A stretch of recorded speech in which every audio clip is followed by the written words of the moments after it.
Azizlerim, padişah ol, geda ol, insan dünyadan ötmeli.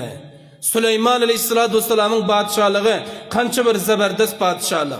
Süleyman Aleyhisselatü Vesselam Allah'ın behterin peygamberliği. Şondadan bolsa dünyanın hakikatini düşünüyor. Biliyor ki dünyada vefa yok. Dünya insana hiç bilen baki kalmaklığı fırsatı vermez. Acelin geldi mi insan gidivermeli. Şov oldu mu yok mu? Hani Süleyman'ın padişahlığı. Cinler durdu mu yanında? Süleyman Aleyhisselam vefat eden badı cinler toz gitti, kaç gittiler. İnsanlar tozdu, padişahlığı tozdu. Ama insanın edince ibadetler dünyada kalmaz azizlerim. Şuna binaen bu dünya yine aldanmalıyım. Yine bizler öz cavanlığımızı aldanmalıyım. Günümüze gelmeli ki bu cavanlık hemişe durur deyip. Günümüze gelmeli bu cavanlık bizleri bir yer alıp barar deyip. Alıp barar.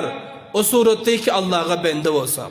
O surette ki Allah Tebarek ve Teala'nın bendeliğini etsek, onda bilen bu cavanlığımız, bizlerin bu yaşan ömrümüz, zindagimiz, kıyamet günden bizden ağımızdan çıkar. Nurun ala nur olur. Gayr ozal bizlere bir duran dert bol.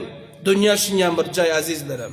Bunun için yalan aytmak, bunun için firibkarlık etmek, insani Müslüman, hoşyar insan buna hiç yaraşmıyor.